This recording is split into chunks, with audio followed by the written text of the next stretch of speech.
right, welcome to Mavs Talk with Sam, and joining by the new baseball coach named Brian. How do you say your name? Q. All right, and let's just get a little background information, like where you're from. All right. So I'm from Portsmouth, Rhode Island. I went to the University of Louisville for undergrad, studied sport administration. Then I went to the University of Central Florida and got my master's in sports and exercise science with a coaching concentration. While I was at UCF, I got to work a little bit with the baseball team as an academic mentor. Once I graduated, I came back home to Rhode Island and I started coaching at Salve Regina University. I was there for 6 years as the pitching coach and recruiting coordinator. My first head coaching job came a few years ago at a small college in central Massachusetts called Becker College. And then I just joined Medaille this past summer. Also in the summer, I've coached the Ocean State Waves of the NECBL. I've spent 6 years in that league. Good to hear. So we're just gonna start out with a really important question in sports. I would say what does grit mean to you? So to me, grit is effort and hustle combined with focus and selflessness. These are the players that you know they're going to give everything they've got every time they go out, not just every game, not just every out, but on every single pitch. They're the guys who are willing to do whatever it takes to help their team. With these players, you know they're always going to leave everything out on the field. You're getting everything they have to give, and on top of that, you know that these guys are putting in all the work behind the scenes. They're going to put themselves in the best position to win. And they're the true competitors, the winners, the guys that you dream of having a lineup full of. The guys that I think play with grit, they're the ones who earn the respect of all the guys involved with the game. The best example I can think of in my lifetime would probably be Dustin Pedroia of the Red Sox. All right, so I know you're the first. It's technically your first year as Medaille, and how's things looking with the team, and what's your thoughts right now? Yeah, so we're definitely a small group right now, but we've got a lot of guys who love the game and they want to learn, and that's a big key for us. They do want to get better as individuals, improving their own game, but most importantly, they want to get better as a team. Right now, I guess if there's something we're struggling with, it's just that overall natural ability, which I by no means intend that as an insult. It really is just a reality that we have to acknowledge and find a way to work around. We know we're not a team that's going to go up and light up the radar gun, rack up strikeouts. We're not going to hit the ball 400 feet and rely on home runs to win games. Most days when we walk out on the field this spring, we're probably going to be at a disadvantage. So we are that underdog kind of team. We just need to accept that and find our own style of play that's going to give us the best chance to compete and win. I would say our strength is the ability to throw strikes and play good defense. When you talk about some of the main frustrations of coaches and the ways that teams tend to give away runs, walks and errors are kind of right up at the top of that list. I don't see our pitchers giving many free passes. They have control of their pitches. They also aren't afraid of anyone. Whoever steps into the box, they fully believe, and beyond that, they actually know that they can get that hitter out. A big part of pitching that is often overlooked is the courage to challenge hitters and the confidence to throw each pitch over the plate with conviction. It also helps that they know they've got a defense behind them that's going to make the plays. This fall, I would say our defense was probably what stood out the most. We have an infield that can be relied on to make the routine plays. Then we have an outfield that can run down just about anything in the air. So we are confident in our pitching and defense to consistently compete for us. Now the key is going to be our offense. And on that side of things, we know we need to develop a team approach of getting the next guy up. We're not going to rely on crooked numbers. We're going to manufacture runs by taking what we're given. It's likely going to be a system of get him on, get him over, and get him in. So this is going to be a question about your coaching ethics of what's your look on it while you're in the season, every week or every day, how you're going to take that season, how you're going to coach that week? Yeah, I've got a couple different ways of looking at things. The first one is that there's this expectation that we will simply be the best that we can be. With that goal, the outcome in terms of win or loss, it's really kind of irrelevant. We know that we did things right. We gave it all that we could, even if we came up short. That basically means that we got beat by someone who was better than us, more so than we lost because we played below what we were capable of. It doesn't necessarily mean that I'm happy with the result. It just means that I'm going to stay motivated to work harder until there really isn't anyone we can't beat. So improvement is a big thing. Each week to week we want to see improvement. The second way that I look at things is more of a personal perspective that I know a lot of people might disagree with. I like to set my goals as being perfect. With that, I aim to go 40-0 each regular season and win the College World Series every year.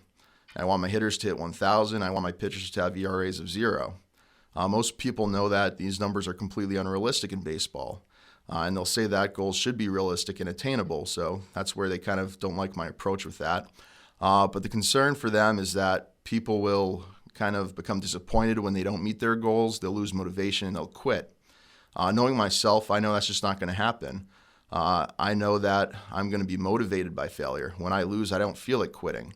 I just want to make sure I get another chance to prove myself again and have a different outcome. I understand I might never reach all of those goals, but it will always keep me working as much as possible to be my absolute best and achieve more than I ever could otherwise. All right. So I guess what made you like the sport of baseball, and like what like defines it more than most sports? So for me, what I love about baseball, there's a lot of things, but I've always loved tension and pressure situations. And the big difference maker for baseball is that we don't have a clock. With that, any comeback is possible. Any batter who steps into the box can be dangerous, and any pitcher on the mound is capable of having a bad day. So you never really know exactly what you're going to get from even the best of players in the game of baseball. I also love that it's a combination of a team sport with a lot of individual aspects to it as well. Each player has an individual role that they play on both offense and defense, and that really allows you to see how you're contributing to the success or failure of your team as an individual. It's very easy to even measure. The other piece for me is that it requires an amount of athleticism to reach certain levels, but it also involves an even greater amount of skill. So someone who wasn't born to be the most athletically gifted, they can still make up for it through hard work and developing those skills. I always love sports that reward hard work, preparation, and hustle. So I already know that your favorite team is the Red Sox, and just by what you were just saying there, how you could turn around a game in like one inning. It happened this year in the Houston versus Red Sox games when they scored 11 in I believe it was like 10 or 11 in the one inning. Yeah. And that was hard to watch as a Yankees fan because I hate the Astros. But so you've been here for, I'd say, like 3-4 months. Yep, 3 months. What's your favorite part about Madai right now? My favorite part about Madai is definitely the people. I always tell recruits that the people you'll be spending your time with should be one of the greatest factors that you want to take into account in making the decision on where to go to college. You need to be surrounded by the right people who share your common goals, the ones that will push you to be your best, support you at all times, and generally just make the entire experience a joy. Apart from that, I really like the small, quiet feel of the campus, which is really nice, but you also get easy access to everything offered by the city of Buffalo, as well as all the great nature in Western New York. Then, having the new facility, it's easily going to be one of the top in the Northeast. It definitely doesn't hurt too. Yeah, I really like the new field. I can't complain with it. It's better than being out of McCarthy Park. Yeah. I know, like, is the recruiting process going well or anything like that? Yeah, it's really an exciting opportunity because where we're at right now, we're a small roster, but we're also graduating a lot of our players. The majority of the team will be gone after this next spring. So we're going to focus on bringing in the right kind of people for the team chemistry that we want to build. These are going to be players who, they're hard workers, they've got the talent to win games, and we're really, overall as an athletic department, not just the coaching staff, we're investing everything we can into this group because we know they're going to be the ones who have the success for us. So we've been working hard. We've got players from all across the country coming in, which I love. Gives us a lot of different diversity, people with different perspectives that kind of come together. And with this being a large class, they're going to get to spend 4 years together, develop lifelong relationships, and have a lot of fun with it. So this is a little off topic, but do you think Buffalo, like, is close to like where you're from, or is it completely different? I'd say there are some similarities. The biggest difference is one I absolutely love, and I was just reminded of recently when I went back home and drove through Boston, is the lack of traffic. Yeah. I love that you can easily get from any one point to another without having to circle around the city. You can drive straight through any time of day. So there is a lot to do, but it's just so easily accessible.